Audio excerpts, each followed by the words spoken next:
arany árfolyama az elmúlt egy hétben nagyjából 40-50 dollárt tudott emelkedni, még múlt hét szerdán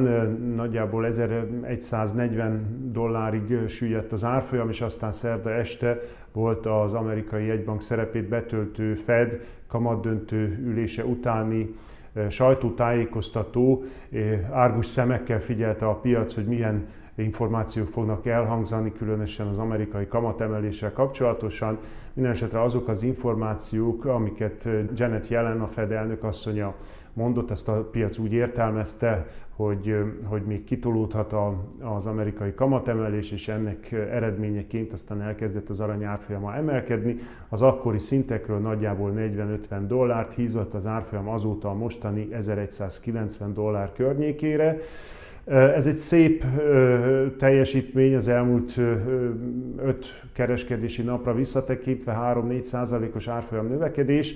Ugyanakkor viszont, hogyha visszatekintünk az időben, legalábbis az év elejéig, akkor azt láttuk még, hogy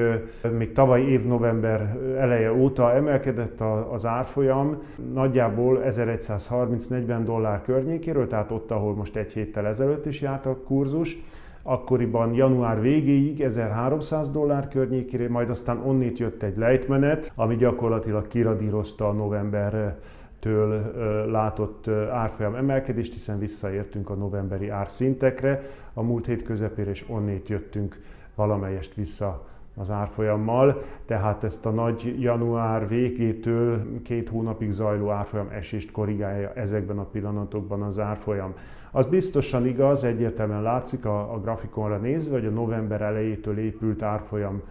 emelkedés, a trend, az emelkedő trend, a trend csatorna megtört, abból ugye kiesett az aranyár, ezt már a múlt héten is meg lehetett állapítani, és ebben a pillanatban visszatesztel a kurzus a trend csatorna alsó határvonaláig. Meg lehet, hogy vissza is tud még törni az árfolyam ebbe a trendcsatornába. Egyelőre fontos ellenállási szinteken próbál kapaszkodót találni az árfolyam, és afölé kerülni. Minden esetre most nagyon úgy néz ki, hogy egyfajta légüres térben mozog a kurzus, megtört egy emelkedő trend, új trend még nem alakult ki, se csökkenő, se egy újabb, másik ív mentén, másik pálya mentén emelkedő. Egyelőre az látszik, hogy hezitál a piac, és próbáljuk kitalálni azt,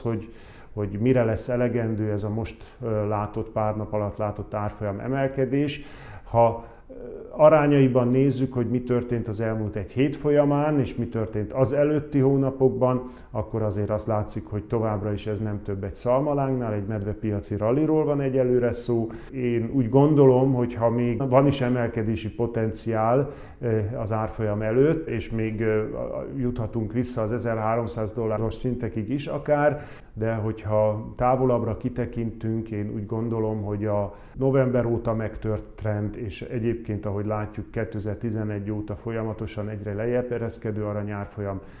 mindez azt vetíti, azt valószínűsíti leginkább előre, hogy az árfolyam az elkövetkezendő időszakban, közép-hosszú távon inkább csökkenni fog még. Ettől függetlenül medvepiaci rallik bármikor jöhetnek, most is eltarthat még ez a ralli valamelyest, ezt a rallit segítheti az, hogy a dollár egyértelműen túladott, az olajpiac is túladott, tehát számos piac, társpiaca az aranynak extrém tartományokban mozog, és ezeken a társpiacokon